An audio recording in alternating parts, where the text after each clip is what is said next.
Welcome into the latest edition of ESPN FC. I'm Dan Thomas, joined by Craig Burley and Ali Moreno. A little later on in the show, we'll be looking ahead to Juventus against Atletico Madrid tomorrow. But we start in the Spanish capital. Santi Solari sacked as Real Madrid coach today. Zinedine Zidane is back in charge of the club, signing a contract until 2022. Let's go out to Sid Lowe, who's outside the Bernabeu, who's at the press conference where Zidane was presented. Sid, how did this happen? We thought it was going to be Mourinho, didn't we? Well, Real Madrid had two options, both of which were turning back. One was Mourinho, one was Zidane. Very, very different, of course, in terms of their approaches, very different in terms of their personalities. And I think what happened over the last 3 or 4 days is that Madrid were in a position where they had to try and persuade Zidane to come back. And I must admit, I'm genuinely surprised that Zidane gave in. Now, he today in this press conference has talked about how nothing really needed to be said to him, no promises needed to be made, no guarantees needed to be offered. He just needed to get the call. Now, if that's true, why was the call made last Thursday and it's only happened today on Monday? Sid, obviously we're speculating, but you imagine promises mean you're going to get new players, we're going to get rid of the players that you don't want. Promises, of course, that Florentino Perez couldn't give this time last year, hence Zidane walked. Yeah, exactly. Either couldn't give or wouldn't give. And I think while Zidane has insisted that, you know, I haven't been told these things, I haven't been told things about cleaning out the squad and so on, I don't think anyone truly believes him on that. And he talked tonight about just getting on with the next 11 games, thinking about what they do in the summer, and that changes will then be made, which of course tells you that there are some changes in mind. Also, he's got 11 games to try and make a final decision on that. But I think you're absolutely right. I think what's happened over the last 4 or 5 days is that they've discussed the kind of things he would like to do and the kind of things that he probably wanted to do, as you rightly say, in the summer. And at that stage, that guarantee wasn't given. Now, given Real Madrid's crisis, it has been. Finally, Sid, before you go for your boy band rehearsal, let's talk about the fact, how has it been received in Madrid? How do the fans like this? Absolutely delighted. In terms of a kind of ending a crisis move, this has been a masterstroke. I remember we talked about this last week, and I was saying that what I couldn't really get my head around, what I couldn't really understand, is what need there would be to bring in a manager now who might get burnt by these final 11 games. I have to say, in terms of my interpretation there, I was clearly very wrong. And obviously what's happened is that since the knockout in the Champions League, we saw this in the 2 or 3 days that followed, the crisis risk getting deeper. And by putting Zidane in, you calm that down immediately. So these 11 games might mean nothing, but they do mean that you can calm things down, you can get someone in who everybody is behind. I mean, Zidane tried to claim that 1 or 2 people were annoyed with him for walking out. That doesn't feel true at all. Right now, the whole of the city is delighted. Sid Lowe, thank you very much for your thoughts. Just a reminder, Zinedine Zidane had a phenomenal record with the club. Of course, in the Champions League, was so successful. He's back for a second stint, gentlemen. Is this the right choice? Well, absolutely. And, you know, as Sid was just saying there, you know, for Florentino Perez, for the time being, it gets a lot of people off his back. Now, I can't remember what the rhetoric was from when Zidane left. I think he said he wanted to take a break. Yes, of that. yeah. But I think, let's be honest, he could probably smell and see right. what was around the corner. The Titanic was sinking, pretty much. Well, he probably had a look at it and thought, well, you know, we need this, we need that, we need to do this, and if I'm not going to get it, maybe it's better I step aside. And if he's really clever, and I don't know if this is the case, he maybe could have foreseen that it was going to be a struggle, and that down the line he might have had an opportunity to come back in and let somebody else just take the pressure, be it Solari or Lopetegui. And he comes back in now with a big job on his hands, but, you know, without any real pressure between now and the end of the season, because he'll just say, listen, I need to rebuild this in the summer. Yep. Genius moves from both parties. Really? From Florentino Perez and Real Madrid, it looks as if, and this may be surprising to some Real Madrid fans, that there may be a plan in place. Yep. That indeed you're making a decision based not only on what happens next weekend, but what happens in the long term with Real Madrid. It feels as if you're bringing Zidane back is because now you've assured him that we're going to make this transition and we're going to make the changes that need to be made that we couldn't make last summer. For Zidane, he goes, takes his break, gets his mind off the game, and he just watches from the outside and sees this team fall apart, which he probably could have foretold before he walked off, and then comes back and he's a hero. And no matter what happens from here till the end of the season, he's still a hero. And Oh, mind you, then comes the changes. And that's really where things need to happen for Real Madrid. That the decisions that they make in terms of personnel make sense to Zinedine Zidane. Those are the things that he wants, and that he gets the players that he wants. And the players that are not going to be helpful and useful, get out. The players that we need, bring them in. The other ones that we don't want, gone. All of that needs to happen, and Zidane seems to be the calmest person to make this happen. This man was outstanding today in the press conference. Everything was a He smile. didn't even dress up for the press conference. No, look at the pants. Are you kidding me? So he just looked so calm, and everything was so welcoming, everything. Nothing to see. I love this club. This is fantastic. It's great from everybody. But, I mean, apart from Gareth Bale, it seemed pretty much he got on, had a good relationship with almost everybody. Yes. Hence one of the reasons he was able to be so successful. I mean, it's well documented him and Bale didn't particularly get on, and Bale spent a lot of time on the bench. However, that kind of cosy relationship now that brought him success is going to have to be broken up. Yep. Because as Ali said, he's now going to have to take a real hard-nosed look at this now and say, him and him need to go. I know they were successful for me, but that was then, and this is now. So he's going to make he came in before and he was fighting some fires, and it was about getting the players smiling again, and getting the happy team ethic, and being happy in the training ground, and going out for meals, and the team that sort of drinks together wins together. But that's not the squad he's taken over now. No. He's now taken over an embattled squad of players. Had Ramos out, I don't know what Ramos was doing today. Social media, press, he was like holding court. Yep. So he's got a lot to sort out between now and the summer transfer window. Let's welcome Ian Darke into the show. Ian, what do you make of this appointment? Well, I think it's home is the hero, isn't it? This is the guy who could do no wrong when he was in charge before, and I suppose it's a happy outcome for Real Madrid, but there are some big issues. Like Sid and the rest of the guys, I can't believe that he hasn't been given plenty of assurances about what will happen in the summer in terms of buying players, maybe Eden Hazard. What is he going to do about Bale? What is he going to do about Isco? What is he going to do about Marcelo? There's a lot to sort out at Real Madrid, because it has been a horrendous season by their standards. Isn't this a bit of a slap in the face for Mourinho, who we've seen over the last couple of weeks pretty much openly courting Real Madrid and saying, I had a great time there, I'd love to go back, and they've chosen Zinedine Zidane, whose CV, I know, at Real Madrid is great, but Jose Mourinho surely is a maturer coach, a more successful one. He is, but he's also one that's carried a lot of baggage and been very problematic, even at that club.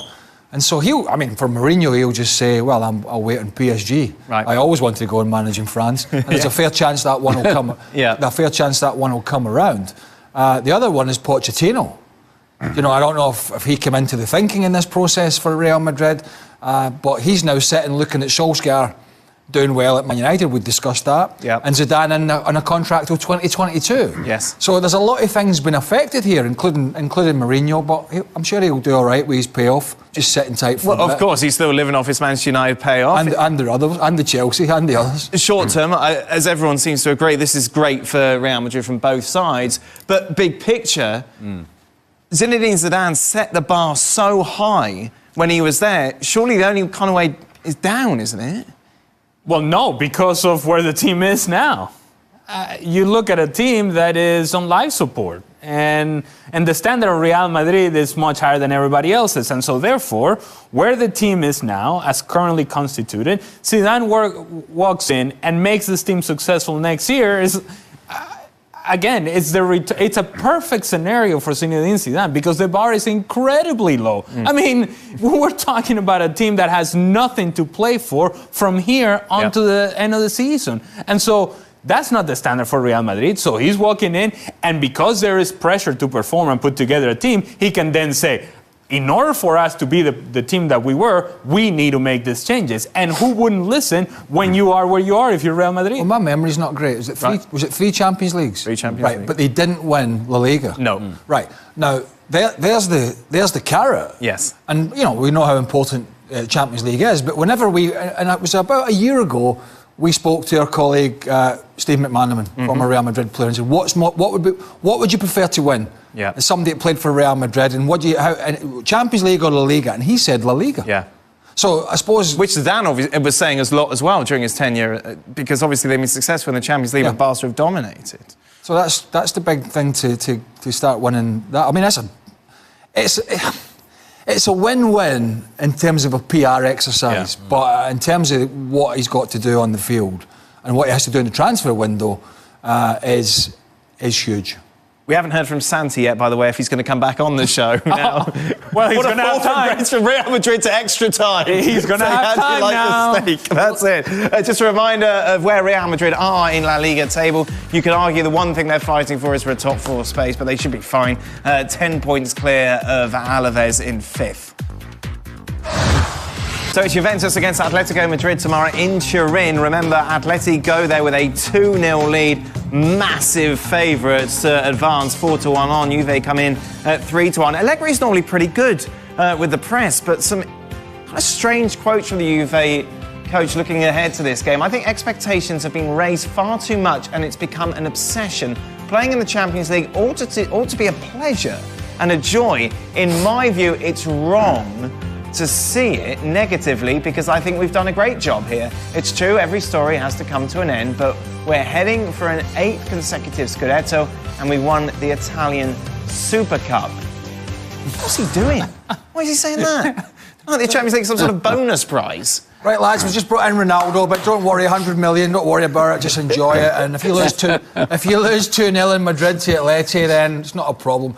I don't know, he's got a fractious relationship at the moment with, I think, internally at Juventus, but also with the fans and the media. But I honestly can see, I could see this being an explosive game tomorrow. I know. Do you know Atletico Madrid are playing in it? I know, but when they turn it on, Juventus, and I know they've not been at the best recently, they're an explosive side. I just got a feeling that we're going to have a special night in Turin. And it's not going to be a dull and boring game. Right. All right? Okay. Don't blame me if it is. 0-0, ladies and gentlemen. Wait a minute. Get that money on now. Have you been on the Peronis before the show? It's usually a post-show. Why is Allegri playing down the Champions League? And it's almost a concession. He said, well, all good things come to an end, but we're winning the title and this and that and the other. Look, I don't see how this is motivational. I don't see how this gets anybody going. I'm not sure what exactly he's getting to. I think the larger point is the fact that maybe he feels that his job at Juventus has been underappreciated because of the weight and the focus on Champions League rather than day-to-day success of this club. But the problem is that, as Craig alluded to, if you bring Cristiano Ronaldo not to win the 8th Scudetto in a row. Sure. You bring Cristiano Ronaldo because of the possibility and the idea that this is the piece that you were missing from getting over the top in Champions League. They've been there. They've been close. It's been a matter of things going their way here and there. They've had those opportunities. And because you've been so close, then people expect that you're going to get back to that point. Of course. And if you are an elite club around the world, this is what people are going to want and need from you. So if Allegri is over this relationship, then, hey, there's one person that can resolve this and say, you know what, guys, I'm done. See you guys later. And that's him. As you mentioned, 100 million on Ronaldo in the summer, very much with the eye on the Champions League, but he hasn't really brought it so far. Stats, lovely, but it wasn't quite emphasising the point that I was making. Take a look at the bug there. 1 goal in the Champions League so far this season. Domestically, he's been brilliant, Ian. However, when it comes to Europe, Cristiano Ronaldo has not delivered the sort of performances that Juventus would have expected bringing him last summer. Yeah, yet, remember his record in the knockout rounds with Real Madrid. He was scoring just about every game in the last 2 seasons. And I agree with Craig. I don't think Juventus are done with yet in this tie. I think this is all a smokescreen from Allegri. He's just trying to calm things down. They'll be pumped up. They'll be eyeballs out trying to rescue that tie. No question about it. And it wouldn't be surprising to me if Cristiano Ronaldo really starts to turn it on now in Europe when it matters most. So, Ian, you're going Take for... that, Daniel. What was that? Yet, Ian said, yet. He always delivers in the latter stages of this competition. But we'll have this conversation. Just because he's left Real Madrid, you're not binning him. Well, we'll have a conversation about this tomorrow. So, Ian, who have you got to go through? Oh, no. Having said that, I think Atletico Madrid are the last... They're the last team you want to play, aren't they? Trying to rescue a 2-goal win. Diego Simeone is a mean machine, so I think it's going to be a great game. There's my prediction. There you are. Great Take game. that, Craig. Well, good defence area. I'm sticking my neck out. I'm going to say a great night in Turin, a memorable night, and Juventus to go through. How? By winning. No, because, obviously, 2-0, extra time, there'll be penalties. Yeah, well, I'm not... 3-1, not good enough. You know, I haven't got a crystal ball. I don't know how it's going to happen. Ronaldo to have a special night. I think... If Atleti score 1, Juve need 4. I know how this competition I know, works. I'm just emphasising. As I said earlier, when I was doing a piece earlier, if Man United can go to PSG with a completely depleted squad and win 3-1 in a night, it's not inconceivable at home. Yeah, but... Do you think it's just over? I think it's over. Well, shut up, you're so negative. what's that negative? Every time there's a big game, you go, oh, it's going to be horrible. Atleti are involved. When's the last time Atleti have been in a good match that's entertained you? Well, you better tune in tomorrow then. I will be here tomorrow. Are we saying Juventus are not good enough to beat Atletico Madrid 2-0? Well, we're going to find out. Is that what we're saying? That's a good point. And then we'll find out. But it's not going to be a barnstorming 5-3 thriller. They are good enough. However, you just mentioned PSG. There's a big difference between PSG and Atletico Madrid, and there's a strength of character. There's a big difference between Juventus and Man United. Well, that too. So, hey, I like your arguments. You almost convinced me. However, Atletico Madrid defending... Pick Juventus. No chance. Ready for a I'm not sticking my neck out and keeping my neck right in here. Meanwhile, of course, the other game is in Manchester. Wow! Wow! Manchester City are 200-1 on to advance to the quarterfinals. Remember, they take a 3-2 lead going into that second leg. It was the incident that has now been seen around the world, of course, in that Birmingham City-Aston Villa match. The fan coming on and punching Jack Grealish. Well, today he was in court. He pleaded guilty to all charges and has been sentenced to 14 weeks in jail. Ian, I want to start with you. In the UK, obviously, this has all happened very quickly, but there is still possibility for Birmingham City as a club to be punished. Do you feel that the sufficient punishment was given out to the fan, and should indeed the club face charges as well? Well, the fan's been given 10 more years of a ban by the club, and I think Birmingham City are bound to be punished in some shape or form. But this is a very worrying development. It wasn't only in this game. There was somebody coming on the pitch in the Arsenal-Manchester United game to attack Chris Smalling. It happened in a game in Scotland as well between Hibernian and Rangers a couple of days before. So you do wonder, don't you? Think back to Monica Seles, the great tennis player, being attacked by somebody with a knife. How did anybody know that this guy coming on the pitch didn't have a knife or a brick or something in his hands? This could get a lot worse, and football has to do something about it. Ian brings that up. It's something that you've cited before on the show. You know, if this person had had a knife, it could have been I don't know what you do about it, because you can't steward the whole ground. It's just not possible to have a steward every yard around the ground to stop people coming on. We can't go back to putting fences up like some clubs, like my old club Chelsea, put a big huge fence up in the 80s.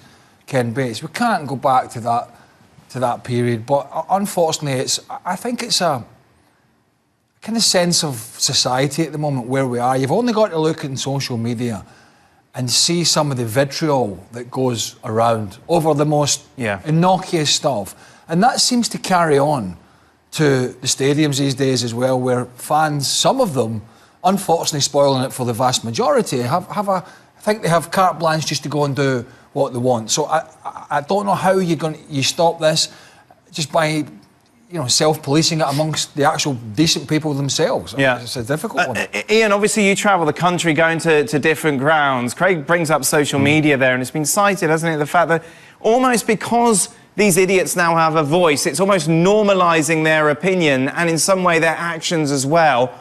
Is it that it's getting worse, or are we just picking it up more? No, I think it is getting worse. Craig's right. I think the fans now do have a voice on social media, and often it's a toxic voice as well. They feel emboldened, and maybe it's only a small step from being a keyboard warrior to thinking, when you've had a few drinks, that, hey, I'll go on the pitch and I'll attack their best player. And you know what the worst thing about it was? quite a lot of the Birmingham fans actually applauded that moron for doing what he did. Yeah, it's difficult to fathom that these people go to a game and this is their incentive. This is what they want to do. Well, and that's a concerning part, because it's easy to say, well, it's just the one idiot. It's just the one guy that jumps in and does what he does. But the fact that the reaction from the other fans in and around him is to serenade him and to celebrate it, that's concerning, because then it's not just one idiot. Yeah. There's just plenty of idiots out there. And so are we getting to the point where the idiots are outnumbering the rest of the people? And if that's the case, that's scary. That's a scary thought. Now, as bothered as I am with the idiot, as concerned as I am with the other idiots around him that are serenading him, I'm just as upset with the security in the stadium. The fact that we cannot guarantee the safety and well-being of the players in what should be their sanctuary. That's where they should be untouchable. You allow the players to provide you with a show out on the stage. That's their stage. If they cannot feel safe to be able to perform what they're paid to do, then there's a problem. Then we can't play the games. Without the safety of the players and that guarantee, we cannot play the game. I'm not blaming social media for this at all, because it's much deeper than that. But actually, the tribalism is getting worse. Yeah. I mean, the English journalist about a year ago, Rich Jolly, wrote a very good piece saying the conspiracy theorists out there, particularly on social media, are driving these morons nuts. They're fueling them. Yeah. They're pouring petrol on the fire of the conspiracy theories, how everything, and it's making some of these people just absolutely freak out and become demented and crazy and just make poor decisions. And hopefully the jail sentence will deter any other idiot from coming on the pitch. But I dare say it won't. But you got to jump ahead of the curve real quick. You got to jump ahead of the curve. You can't just wait until something worse happens in order to take action. You can't have a guy being stabbed on the field in order for you to make a decision. You got to jump ahead of it so that these things don't happen. Just a reminder, if you ever miss a show, you can download our daily podcast, which is available on the website. You get the audio version of the programme. Plus, there's quite a bit of bonus bits and pieces there as well. Monday night action in Italy, and it was all about the return of Claudio Ranieri to Rome. They were taking on Empoli, and it would go very well for the new coach. 9 minutes in, El Shaarawy makes it 1-0 to the hosts. Oh, it's a nice finish by El Shaarawy. Ball is not cleared properly by Empoli. El Shaarawy jumps on the rebound, patient, and then picks out his spot. Beautiful goal. I'm not sure if Juan Jesus is happy that Ranieri's back, so he thought he scored an own goal. Kind of full of Mesk defending there, wasn't it? There it is. Hey, and hey. Oh, it's just nice finish. I mean, I'd have thought pointing my head the other way might have worked. Roma, though, would retake the lead with 12 minutes to go in the first half. Patrick Schick with a header to make it 2-1. Does well to get across his defender. 2-1 Roma. Game over. A winning start then for Ranieri's team, who closed the gap on Inter in fourth, now to just 3 points.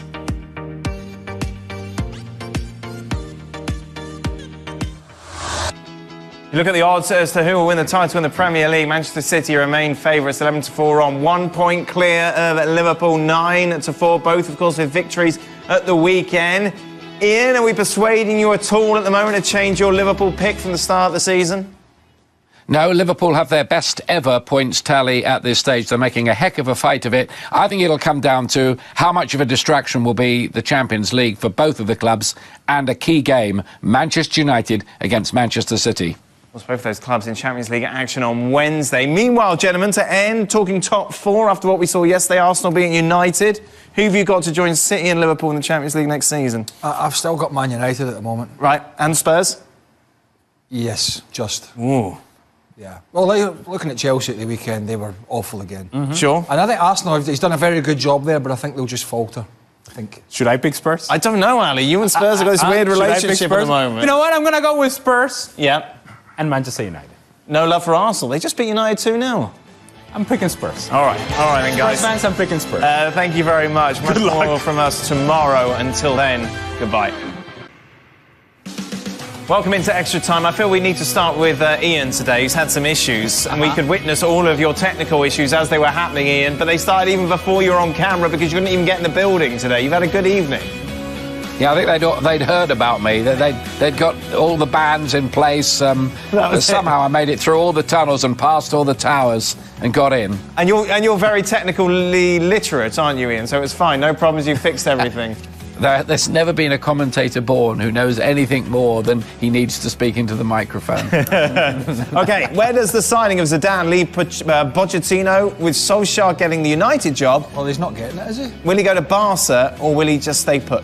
We don't know if he's getting it. Well, Solskjaer, he's going to get it. Looks likely. Yeah. Will he go to Barca? So he's going to Barca now? This is it. This seems to be it. Or he might just confess his Oh, you okay? Wow. All right. What's happened? Profound love for Tottenham and stay and just move into the new stadium. and that'll be Daniel it. Levy might just give him some money or maybe not. Not that it matters much, but Valverde just signed a new deal, so... There you go. Same. And Pochettino, Espanol. Yeah, no, I don't see the match. With Zidane's return, Darky, it's probably the end of Bale at Madrid. What do you think will be the best team for him, not taking into account the transfer fee and wages?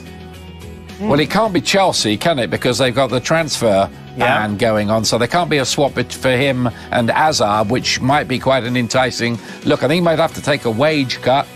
Manchester United? It's a gamble, whoever takes him, considering his form and injuries. Tell me something. Ian, tell me something. Why did their appeal... Why was Barca and other teams allowed to buy players whilst an appeal was getting processed and Chelsea's was just completely knocked out of the park? Yeah, I don't understand that one either, because it looked like they'd be able to buy a whole lot of players in the summer while the appeal was going on, and then later the ban might kick in. So I don't know. I think Chelsea is still arguing that one, and I think they're taking it to a court of arbitration. Let me throw something at you. OK. I'm going to throw something at you. Real Madrid fan. Yes. Bale out the door. Yes. In a swap of sorts to make the numbers work, Neymar comes in. I'm trying to spitball here. I don't know. Just Neymar's such a... I'm trying to solve problems for you. I know, but like financially, it surely makes much more sense to get Hazard in. I'm not saying that Hazard's a better player than Neymar. Well, no, sorry, it's not he can't. Yeah. Chelsea can't go out and replace. It depends how much he kicks and screams. But if you Gareth Bale could always go to France and learn French. Look, he's been learning Spanish. Particularly well. Spanish didn't come natural to him. Go out for some meal with players, you know. Gareth Zidane is back. There you go. All right. Okay. I'm out, guys. See you later. Ian, what was your favourite team to commentate on? Past or indeed present?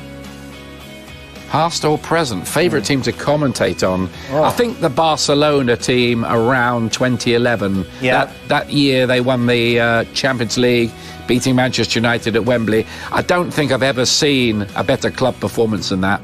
Yeah. Hey. That was a pretty good... He can say that. Yep, but we know... But we've heard the real emotion. Yes. Yes. There's only one place where we heard "Go, go, USA." That's it. Come on. Come on. That was great. That was a great moment for US soccer. It really was. Was that 2010? 2010, yeah. Yep. There you go. Algeria. South Africa. Landon Donovan. Oh, yes. He's still going on about it. That's sorted out his retirement. He's Yeah. sorted. Oh, That's yeah. it. It's been taken care of and everything. What will happen first? Stevie getting his own skit or Craig bringing back Burley's boiling point? You keep saying you're going to bring back the old boiling point, Yeah. and you just don't get round to it. Yeah. Yeah? That's it. You've mellowed. You mellowed. That's it. what happened. I'll try. I might do it. I just don't get around. I just don't. If they make a new thing at the start, what do you call that? The intro. Right. Somebody comes up with a decent one. Okay. I might think about it. You don't like the one with your head blowing off? No. Okay. I like that one. That's good. One of the boys can come up, get creative, and come up with something. Right. I'll have a think about it. Oh, that's really incentive for them. Oh, don't do it then. It's not on my contract. Oh, goodness. It's a sensitive time to talk about boiling points. Which one of you guys would survive the longest on a deserted island? Ian, how would you cope? There's no technology there. That's a good start. Badly, I think. I'd be bad. I like my creature comforts too much, so I can't see me living on the sand on a beach, even on a lovely Pacific island. Or maybe I can actually. Now you come to think about it. There you go. Hello. How you guys would survive the longest? What about you? How would you get on it? It's clearly Marcotti would last the longest. Clearly, I mean, Start eating yourself, wouldn't you? There's enough in reserve. Well, he can still wangle out a column a day. Do you think so? Oh, yes. Yeah, and a podcast. Through Morse code. Serie A podcast. Yes. Serie Awesome podcast. Who would he be contrary with, though? I don't know. He'd find someone. On his own, if you start arguing with Some yourself? parrot. Ali, how would you go on a deserted island? Not well. I hate camping. I went camping. No, that's not for me. But Shaka would do well. It's like every other week for him. It's vacation time. Yes, it's vacation time. It's like, all right, Oh, Tom Cruise, man. it's just another week. No, he didn't. Tom Hanks. You had one job. This was your moment. Tom somebody. Tom Hanks, right? Tom Hanks, man. Come on. Tom Cruise. There must be a film about Tom Cruise somewhere going on a deserted island. I don't know. Oh, The ball's name was Wilson, too. I know, can by you the way. imagine how angry Craig would get at Wilson? Who's Wilson? That was the ball that he Ball was his that friend. he's talking to. Oh, yeah. I do that now. What are you looking at? That's what I do with my towel when I'm at the gym. Okay, final question for you, Ian. It's a big one. Cookies or donuts? Well, I'm not allowed to eat either of those. They're way too fattening. But donuts. What sort of donuts you'll go to, Ian? Well, it'd have to be a big treat, but one of those sugary ones, I think. Yeah, with maybe a bit of raspberry jam in the middle. Bit of jelly in the middle. Making me hungry now. Hey, for somebody who apparently is not eating the donuts, he knows a lot about the donuts. Well, if you twist my arm. You haven't really got sweet tooth, have you? No. I'm more a starter person. Starter, main course, beer. Starter, main course. If you had to choose, though, between a cookie and a donut? Donut? Krispy Kreme Yep. glaze, original glazed donut. There it is. Perfect. We are done. We'll be back tomorrow. Craig said it's going to be a barnstormer between Juventus and Atleti. It's going to be exciting. 4-1 in Turin, he said. We'll find out if he's right. Meanwhile, what's the other game? I've forgotten. Schalke City. City Schalke. Oh.